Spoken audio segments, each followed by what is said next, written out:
What's up, everybody? And thank you because you have just tuned in to Real Laughs on Real Radio 104.1. I am your host tonight, Mr. James John. I am back. That's right. I've been on the seven seas like I am Sinbad. That's right. I've been on a voyage, but it's good to be back with my brothers in comedy. I got Ken Miller, the godfather of Orlando comedy, in the house. But today, the fast is over. That's Hey right. man, That's right, man. hey Ken. dog, let me tell y'all something, bro. Uh-huh.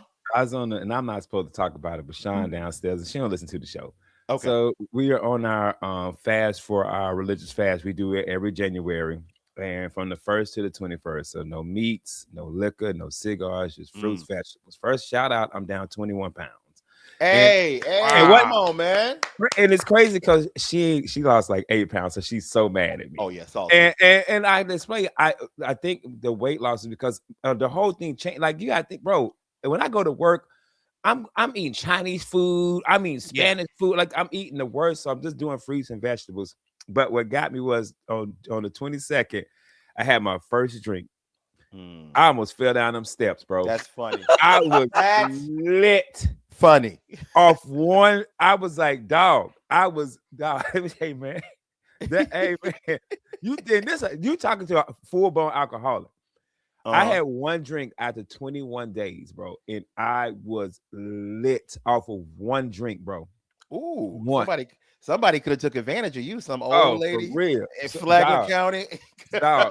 real talk. So I chill a little bit in the parking lot so I could get right. Mhm. And then I see Miguel at me and Miguel run into each other at Bucky's. Hey, why every time we do a show that's anywhere near 95 I-95, we stopping at Bucky's? We stopping at Bucky's, bro. Even if we don't even need gas. Even we just stopping there. No, but we might need jerky. Yeah. Fresh fudge. We might need sriracha flavored jerky. I spent half of my merch money. Can I tell you, James, I saw him walk in and just grab the basket instantly. it's 12 o'clock at night. I'm like, what is it? What shopping does he need to do at Bucky's at 12? Hey, it's midnight. That's the perfect time for a brisket sandwich from a gas station, right? For real, dog. He was looking at shirts. He was looking at shirts. I got 2 shirts. So me and Sean have started collecting the Bucky shirts. So because every year Bucky does a shirt for whatever the holiday is. True. So we started collecting them. So we got Christmas, we got Valentine's Day. We're gonna make sure we get St. Patty's. Yeah, we have decided we're going to get the Bucky shirts for every holiday. Good. I like that. Yeah. Hey, because let's be real, you can pretty much get anything from Bucky's. No, I'm just saying you could. Miguel took me there for the first time, bro. It was like taking a kid to Disney World, and you just saw my eyes light up. I had no idea what was going on, man. We got some of everything that day. We got the Bucky nuts, whatever you call it. We got 2 brisket sandwich. We got the candied almonds, the candied pecans. I was in the bathroom for an hour. Didn't even use it. I just was in there because it was so clean. The toilet warm. Yeah. How did I get the toilet seat warm, bro? Just in there sitting down. Didn't have to use it. Just in there, just amazed by it, bro. Bucky's is a wonderful place. And this I know, and we comedians, so we can make fun of each other. I'm shopping for 45 minutes. Miguel's still in the bathroom. I don't know Miguel in the bathroom doing. Just sit down, man. I finished my Duke, and then I was like, what else do you got to do? Like, man, worked on your taxes. I was just there, man. I was texting Ken. You still shopping? You really did? Cool. I was like, yeah, I'm still in here, bro. FaceTime me. Where you getting? Yeah. Hey, for real, bro. Yeah, man. So I went to Bucky's, came home, and I still wasn't technically supposed to eat anything, so I didn't. But the next day, the next morning, the first thing me and my wife had after our fast was breakfast. We went to First Watch, had breakfast, had brunch at First Watch. I like First Watch brunch. I like First Watch. Yeah, first I have First Watch, and then the next thing I ate was the steak from Crave's. Soon as I got home, man, I sliced that thing up, threw some garlic butter on top of it. Bro, let me tell you how funny Ken is. We did a show last week, and he was still on his fast. Ken said, I am ordering a steak. Yes, I am, because I'm gonna eat this bad boy tomorrow when I'm off this damn. As soon as I'm out there, I'll eat this thing tomorrow, bro. And the first thing I did after the breakfast, because I had a small breakfast because I was nervous, because I didn't know how my stomach was gonna be. So I just got the $1 million potatoes, which is just the potatoes with that bacon on the top of it, and that cream sauce, and the cream sauce, bro. Yep, and I got biscuits. That is I got biscuits gold. and gravy. Yeah, I got biscuits and gravy. And I said, I'm just gonna have this. And when I tell you, bro, I ate half of the potatoes and the biscuit, and I was full. Like, cause my stomach ain't used to the big meals like it used to. I was full. Maybe an hour later, we get home. Sean went to go do something, and I was sitting there. I opened the fridge, and I don't know how the hinge tray just the steak was like, hey. You hungry? I know you hungry. I know you. It was like Pee Wee's Playhouse. I know you hungry. It had little eyes on the top of it. I know you hungry. I know you want some steak. I know you do. The secret word was hungry. Everybody went, ah! Like Pee Wee's Playhouse. Go ahead, Miguel. I said, nah, the steak was, hey man, how you doing? You like, come on, man. I just ate. She ain't here right now. There you go. You want to get wet? Come on, baby. Talking nasty. Hey, can I say how greedy I am as a comedian? Even if you don't pay me a lot to do a show, it's gonna mean a lot to me if you give me a free good meal. Yeah, that goes a long way with me as a comedian, man. If you give me a free good meal, this the crazy thing though, Miguel. So they mixed me and James' food up, they right? Did. So I opened the thing up. I said, "Well, I know this ain't mine because I can't eat shrimp." Yeah, you allergic. I'm allergic, right? So we flip it, and I take mine, and I look at James and say, I can't even eat this till tomorrow because of the fast. James, old greedy ass, go open the shrimp in my face, like, man, that's too bad. He just started eating in my face. Hey, Ken, you should. James opened up yours. He was like, oh yeah, I got the wrong one too, and still took a bite. Yeah, like this is your steak. James, you could have waited till you got out my face, bro. dog. I'm sorry. You know what? I apologize for that, but man, the greediness takes over, man. Bro, it was delicious. James had 30 shrimps in that thing. I did, bro. Big old shrimp. Yeah, bro. Bro, I was thinking about doing a show for free the next day just to get another meal, man.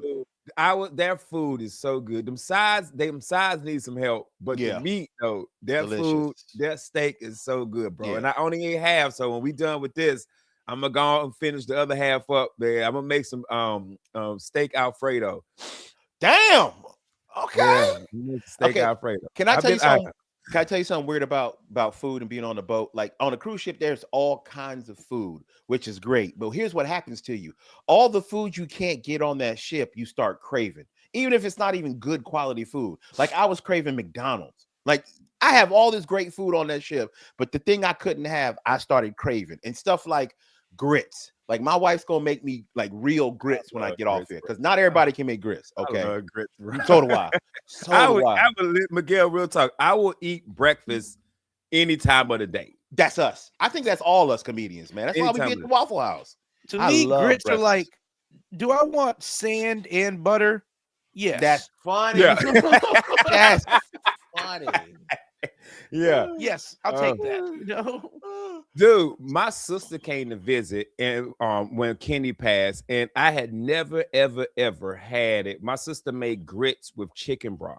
Yes, and never. It was so good.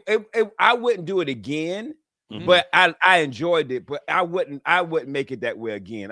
Give me some water. Yeah, that's all I need. Some water, some grits, some butter, salt, and pepper. I don't need it ain't got to be all extra. I just when you start using chicken stock instead of water for a lot of things, you just like, hey man, we just stepped it up. Yeah, we did. Just stepped it up. We just you like, I'm about to use dead chicken to make this sand and butter even better. Hey, you've had oatmeal with water, man. Try with chicken broth. I poured chicken stock in my water bong. Hey, no, I'm gonna tell you one, bro.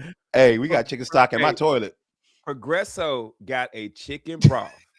It is rosemary, thyme, and sage. Ooh, that's it right there. Okay, there it is. And it's only at Publix. You can only get it at Publix, Publix. Man. And that's the only way that me and Shine, if we use the chicken broth, that's the only one we get. If we getting a chicken broth, it's just we grabbing one from Winn-Dixie. We just grabbing it.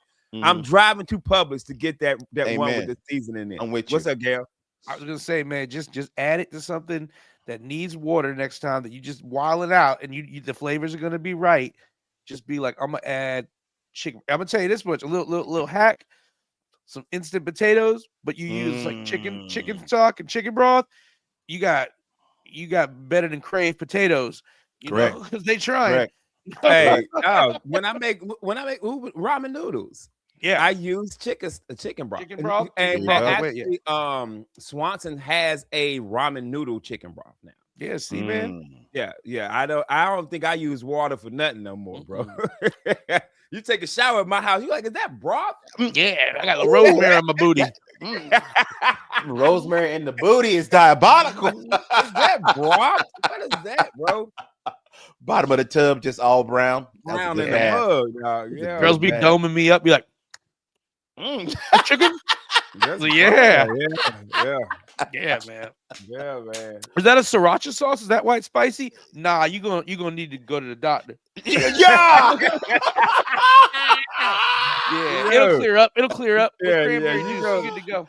You're gonna need a shot or two, baby. You're gonna need a shot or two. Lay low for a week. Oh man. Hey, don't share your toothbrush with nobody. That's irresponsible. Shout out to but man, I meant to hit up Dean. Shout out Dean Napolitano. Dean is doing the dry January, and he's been drinking non-alcoholic beer. And I wanted to hit him up to let him know February 1st, be ready to fall down them steps. Damn, it's gonna happen. I don't know what it is that my body is, because y'all know I drink. I be drinking. But dog, after 21 days, hey man, you sobered up. Your liver got right. Your liver found Jesus. Everything. Yeah, man. Hey, I tell you this, Jay. You was talking about the cravings. I wasn't missing liquor. I was missing snacks. Okay. Man, I would walk past somebody eating a bag of chips and be like, let me lick your finger. Wow. Let me lick your finger, dog. Let me get the Cheetos off your fingers, bro. I'll give you $5 to let me lick your finger. Yeah. Bro, I was really good missing snacks. I was like, this is my morning. My morning was, I would do a fruit cup, right? One of them Publix fruit cups. And then for the snack, I would do like peanuts and bananas, right? And then lunch, I would do brown rice, maybe black beans, or like a salad or some potatoes or something like that. And then my snack would be roasted peanuts, some salted roasted peanuts in the bag. Suck the salt out, bite up. I know you were thirsty as hell. Bro, I would drink the water. I would put the water with the cucumber and pineapple in it, or water with like some infused type of water. Infused waters. Chicken stock. And chicken stock. That's wild. I actually I had to use veggie stock during the fast. Yeah. But I was like snacky, bro. Like I would snack a lot, like a lot of fruits, a lot of apples, oranges, bananas. What is your go-to snack, by the way? Like, what's something that you like? This is what I like. If you talk about eating terrible, yeah, bro. They got a popcorn, the cheese popcorn at Publix. The one you got the cheese seasoning on it. But I can eat that every day. Matter of fact, that's the first snack I ate when the fast was over. I ate that. I ate that last night when I came. We went to the Funny Bone after the show, after the orchestra thing. We'll talk about next segment. Went to the Funny Bone to go get the cheesesteak. If you ain't had that cheesesteak, just know that cheesesteak is all that. Where at? The Empire got a cheesesteak now. Oh, okay. I love cheesesteaks. I'm on it. Okay. I got home. I had a drink. I threw that popcorn in the microwave, and we sit here and watch the Upshaws. And I'm just drunk. Popcorn just all. I thought I made out with the popcorn, bro. That's funny. I woke up, cheated on your wife. I got cheated on your wife all on my face. I gotta get my damn life together. Oh, bro. You damn savage! You just sitting there with popcorn cheese everywhere, all over the couch. Bro. Open condom for no reason on the couch. For no reason, bro. Hey, y'all, don't go anywhere. We got more hilarity in store right here on Real Laughs, Real Radio 104.1. Welcome back, everybody. You still listening to Real Laughs on Real Radio 104.1. I'm your host, James John, in the studio with Mr. Ken Miller, aka The Fast is Over. All you snacks beware. But I'm apologetic because I forgot, man. I forgot to introduce my brother, my partner in crime, the man who helped start all this hilarity over 9 years ago. I'm talking about Miguel Colon Jr., the ruler of the Sausage Castle. Man, what's going on? Nothing, man. Hey, my barber diagnosed me with something and it threw me off. He literally was cutting my hair and he knew. He was like, "You sleep on this side of your face, huh?" And I was like, What? "What?" And he was like, "Yeah, yeah, you could tell." He was like, "Because the way the hair is matted on this side of your beard compared to the rest of it." I said, "What else can you tell about me?" He said, "A lot." I said, "Get your black magic ass the way it went from me, Leo." He's like, "Hey man, let me Yeah, ask you, have you ever been to Bucky's after midnight?" I yeah. knew it. I He's knew it. like, "Hey man, Yeah. you gotta stop whacking in the morning." I said, how can you tell?" He's like, "Cause you accidentally FaceTime me." I said, "Oh, my bad." I can't finish unless you watch. Yeah, I need to There you know go. people are there. That's why I'm no longer allowed in the Wawa parking lot. There you go. There you go. Oh, I wanted to ask you a question, Miguel, about you and Mr. Busey, man. Are y'all What's going up? to the Florida games this year? Yeah, we're Florida Man hosting it, games? man. We're hosting the Florida Every Man year, games right? again this Okay. year. Yeah, yeah. Gotcha. It's going to be at the Freedom Factory in Bradenton, Florida. And yeah, we're going to be hosting the Florida Man games February 21st. It's going to be a fun. OMG Wakes is going to be there. Yes. Sean Madden's going to be there. Bro, is Sean doing his character? Yeah, man, Florida Man. Yeah. Nice, man. Very And nice, bro. the dudes from Super Troopers are going to be there. Oh, They're for like real? co-hosting. Yeah, so it's going to be a lot of fun. We've been working with them on a lot of different like games and stuff to make this year a little bit different. So I'm excited about that. It's a wild experience, man. I bet it It's is, fun man. too because it's really fun loving. Like it's making fun of what people think Florida is, and yet Yes. at the same time taking pride in it. The activities like last year, the main event last year was the catalytic converter stealing competition. Yeah, and what happened was each team would send a representative. They would run through an obstacle course. They would have to jump through a Wendy's drive-through window because it's all based on Florida stories. Yeah. So they'd have to run through this obstacle course, jump through a Wendy's drive-through window, That's run to a wild. truck. Uh-oh. Yeah, steal a catalytic converter from the truck, and then on the run back, they were actually chased by real sheriff's deputies.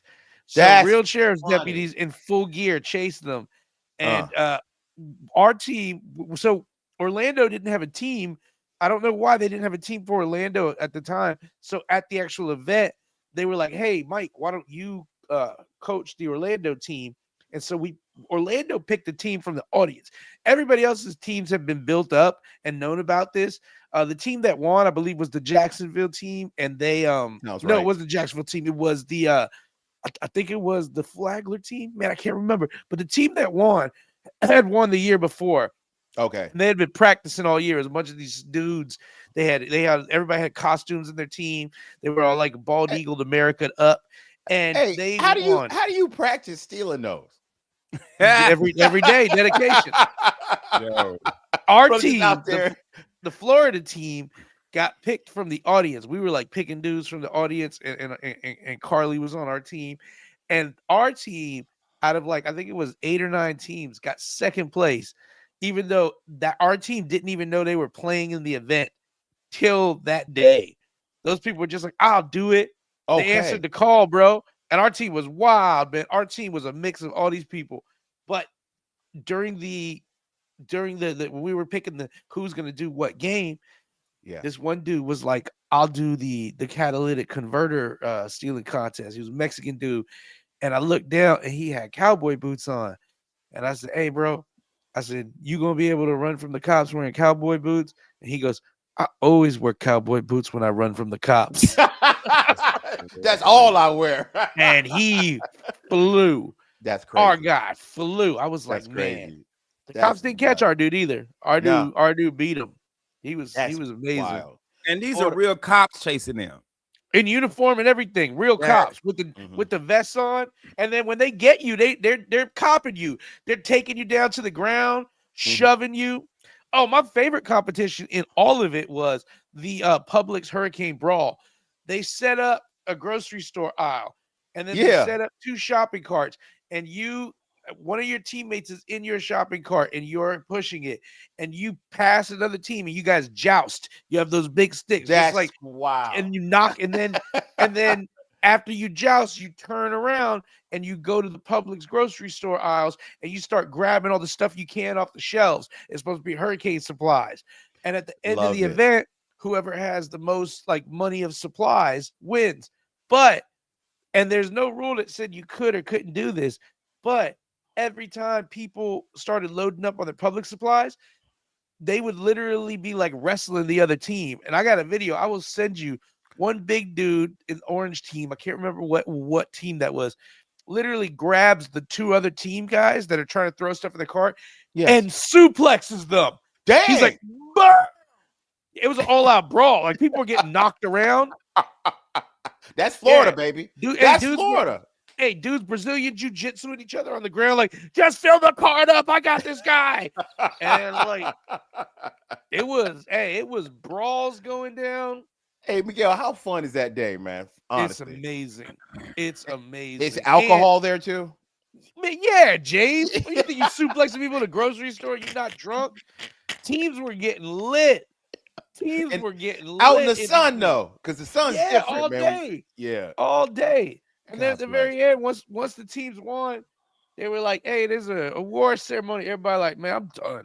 I'm beat.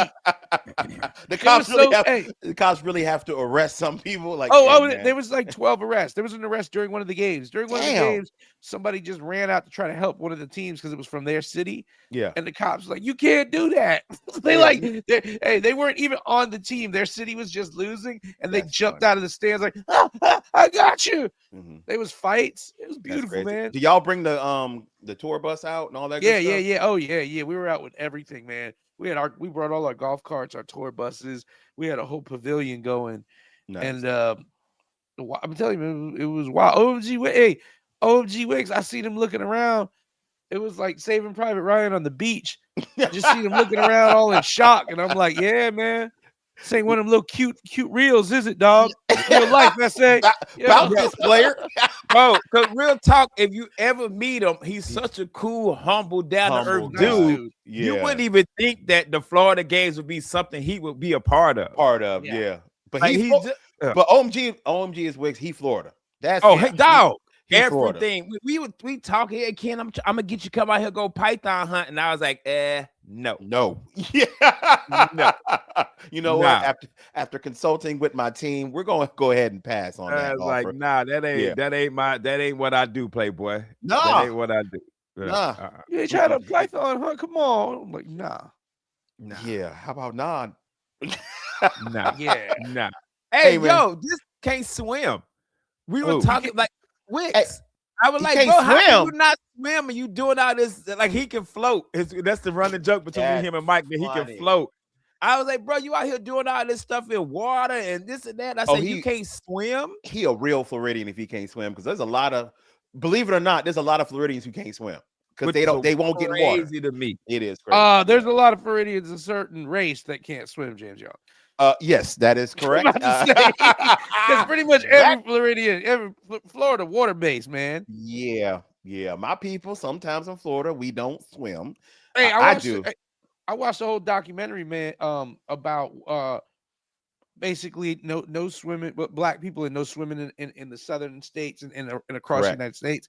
It was really interesting, man. It just talked about how like there was segregated lakes, there were segregated pools, segregated sides of the beach. And so the idea of just leisurely swim to a lot of people in the South and even up north and stuff didn't happen for most Black Americans. The idea of leisurely swimming wasn't as open as a thing. And of course there were lots of spots. People had their own ponds and stuff, but the ability to go to a public swimming place wasn't readily available for a lot of Black people. And so it didn't become a part of the culture. And then, they talked about how how much of a shock that is for people who come from like the islands and stuff, that swimming was a part of everything. Correct. And then they get to the United States and there's segregated beaches and stuff. And they're like, we can't even swim. I will tell you that is so true, because Ken, back me up on this. Black people will throw a pool party, adults pool party, and we all dressed in linen. Nobody get in the pool. Nobody get in the water. We've talked about this on this show before. In Greensboro, North Carolina, every housing project had a rec center, and that rec center had a pool.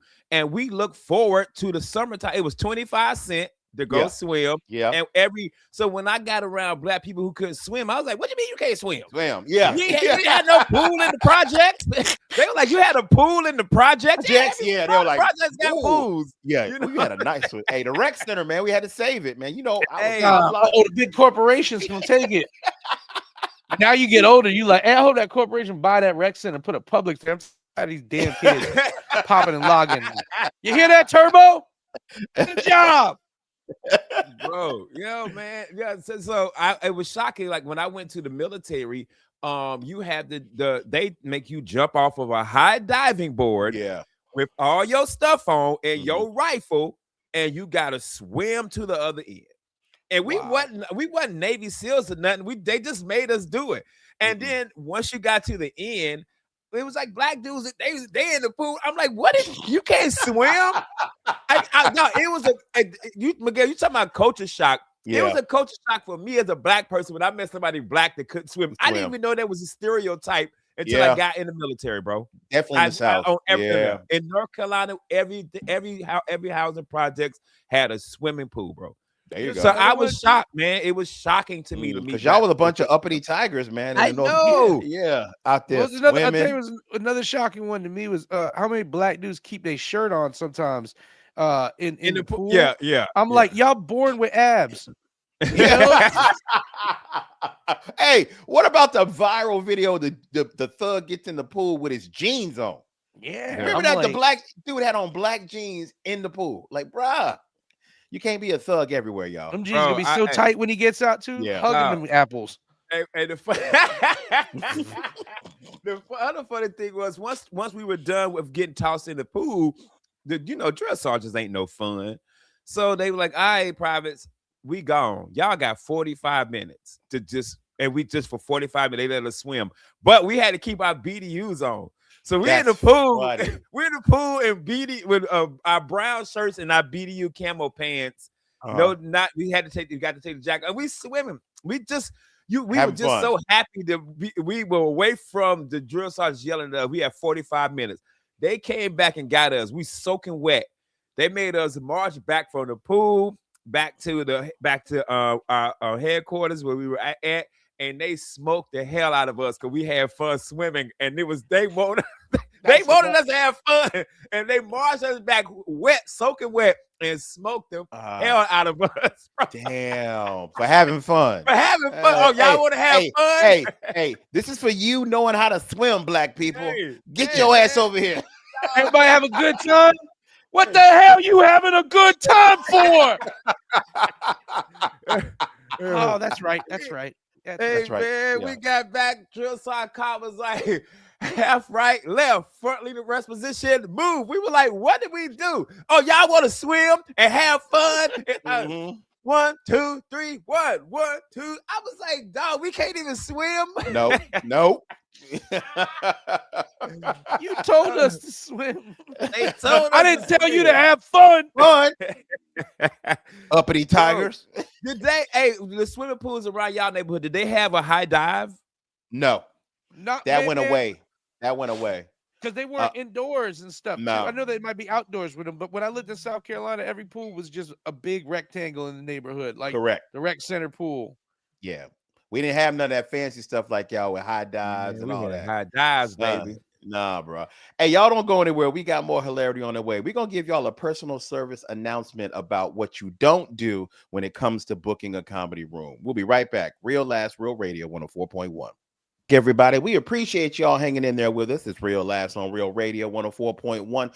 Don't forget, if you are not following us, please go to Real Laughs on Instagram and Facebook. Please help us keep this going. We need your likes, we need your comments, all that great stuff.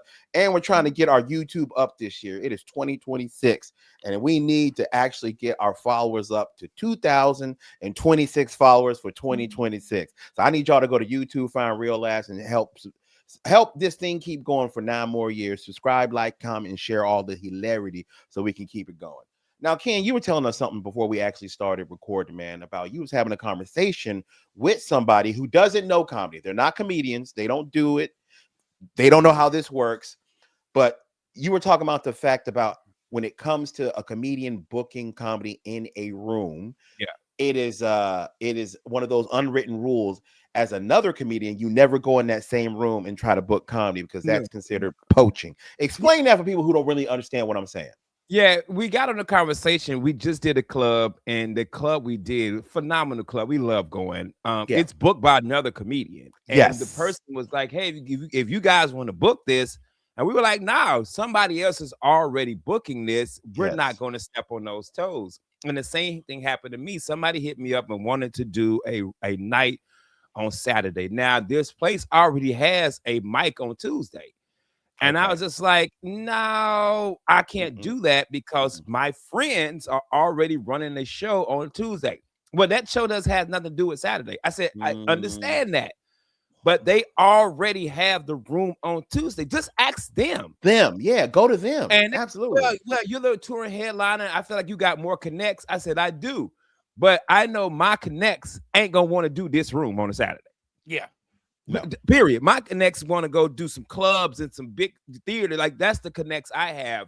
And that person just didn't understand that. And they were shocked that I wouldn't take that room on the same. And I'm like, well, I called my friend that runs the room. I says, hey, I'm giving you a heads up. They hit me up. I don't want it. First of all, I don't want another room. I don't want to book nothing, y'all. I'm 20 years in the game. I don't want nothing to do with booking a damn thing. But I had to call that person because they're a close friend of mine and say, hey, look, that they trying to do something at this place on Saturday and they ain't got you involved, even though you got this room on this night. You know what I mean? Yeah. So and people just couldn't understand it. That I was like, no. Because if somebody as a comic already has that room, they're already doing something in that room, why come to me? Go to them. Yeah. Even if the room closes, and somebody approaches me after the room is closed, hey man, we want to do comedy. Hey, let me go talk to my partner because they used to have a room here. I just want to make sure, hey, are you cool with me taking this room? You know what I'm saying? Like that's just comedy. And they could not fathom that I said no because my friend was already in the room. Because word travels fast. People think they can't trust you if you do something like that. And it ain't worth the extra money you might get to lose your connections and the couple $100 to mess up my friendship. You know what I mean? It ain't like, worth it. No. If that, absolutely, man. Because we will talk about it. I will tell you, there's nothing like bad news traveling through the Orlando comedy scene page on Facebook. Bro, my favorite moment in the Orlando comedy scene page is when something goes horribly wrong and everybody's talking trash. And David Jolly just puts the meme of the dumpster on fire and by it. When it gets, oh my god! And you gotta remember, David Jolly does not need to be on the Orlando comedy scene page.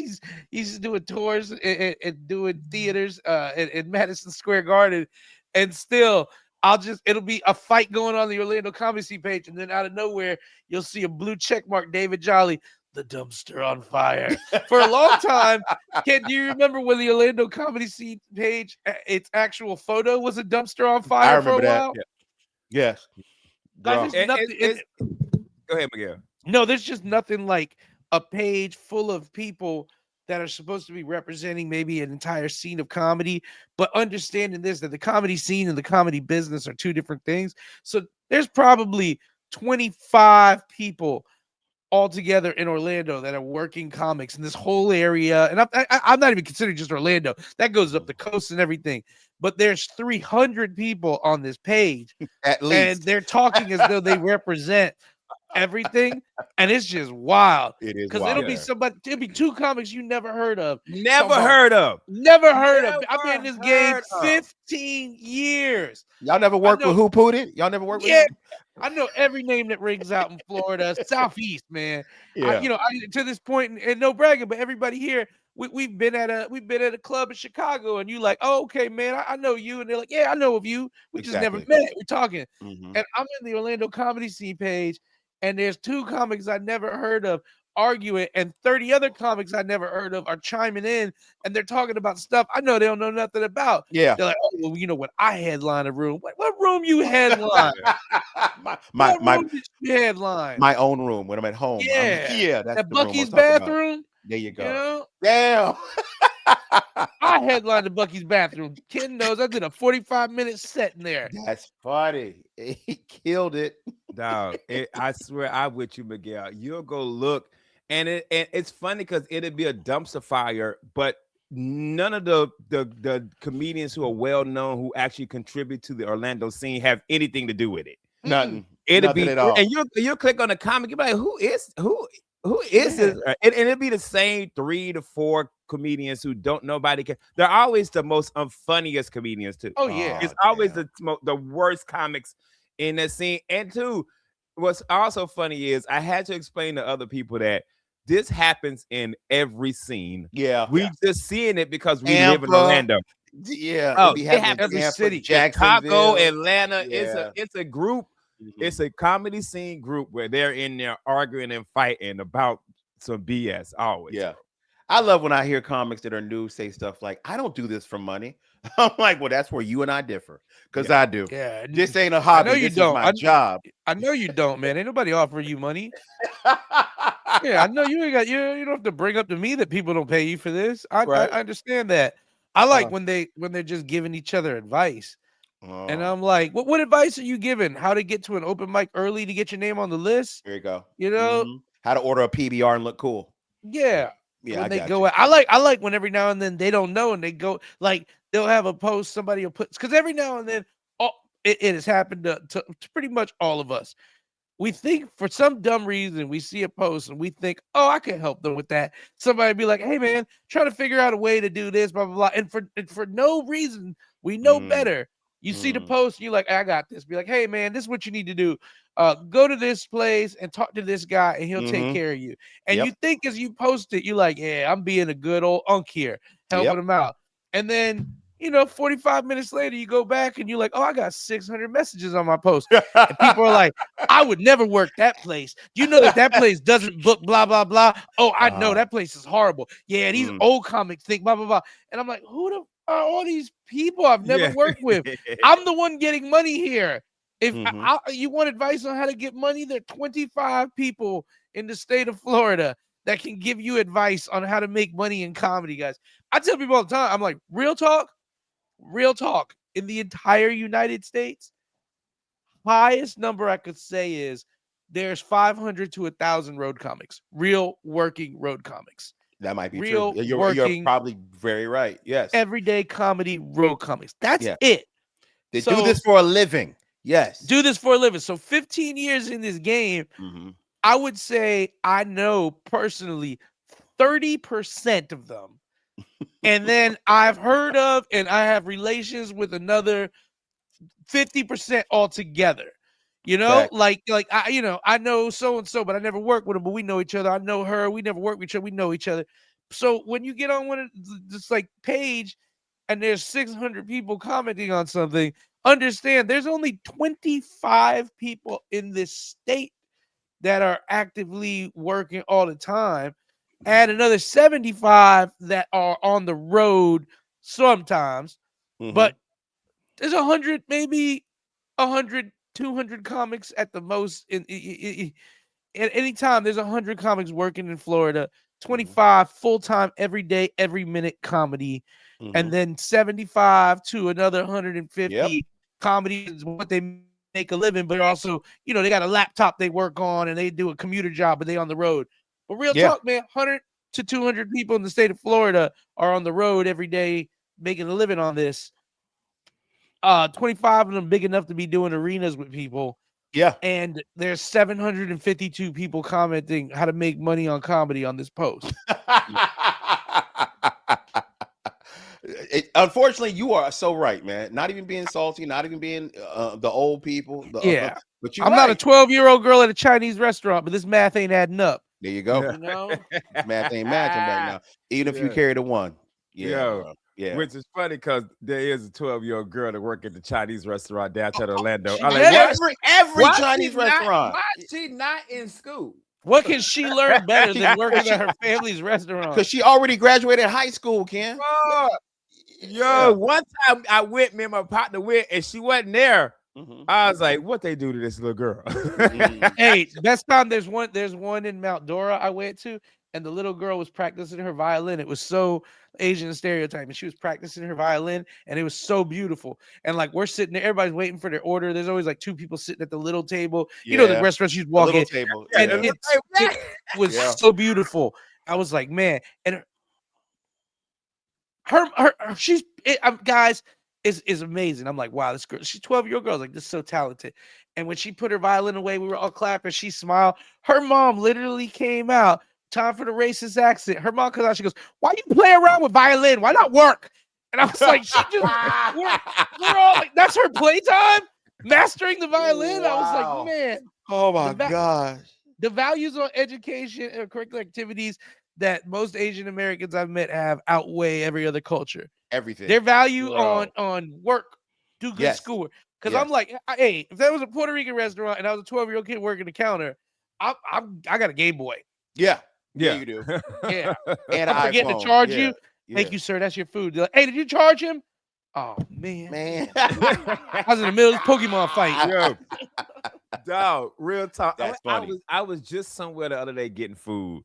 And I got the food and I'm leaving, and I heard the lady say the same thing. Like, did you charge her for blah blah blah? And I didn't pay attention. I paid for what I thought I was paying for. And the little boy was like, I don't think so. I turned around and went back. I'm like, look and see. Because he didn't. He was like 13, 14 years old working in his mom and pop's restaurant. That boy don't care if you ain't make that $3 off of that extra ranch that I got.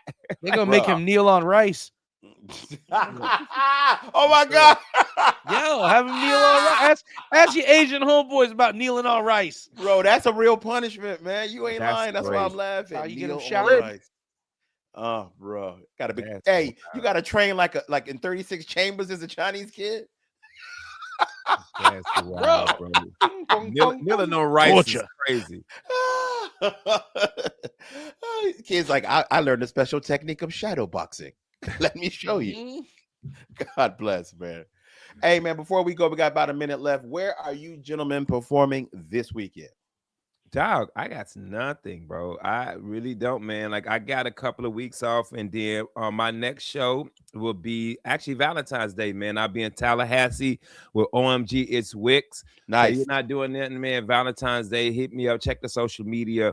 And then February 21st, I'll be at Vero Beach at the Italian Supper Club with me and my brother Dwayne. But yeah, man, I got a pretty slow schedule coming up here, man. So yeah. Enjoy yourself, brother. Miguel, what you gonna be doing, man? February 4th and 5th, I'll be with Jake Ricca and David Jolly at Wise Guys Comedy Club, Las Vegas. Nice. And February 6th and 7th, I will be in Jordan, Utah with David Jolly and Jake Ricca at Wise Guys Comedy in Jordan, Utah. That sounds amazing. Guys, I'm not going to be doing anything but a private show. It's not open to the public, and that's the only thing I got. Other than that, I'm home now. I was gone for 3 weeks on a ship, so I'm happy to be here just hanging out. Getting it, isn't she? Bro, like I just got out of prison, son. Bro. I've had a vasectomy, but I think I made a baby last night. So, hey, thank you guys for tuning in. Shooting out chicken stock. Hey, bro, when you use chicken stock, it reverses your vasectomy. But anyway, thank you guys so much for listening to Real Ass on Real Radio 104.1. On behalf of myself, James John, Ken Miller, Miguel Colon Jr., we will see y'all tomorrow. Ken, tell them what to do. Take your ass to bed. We out.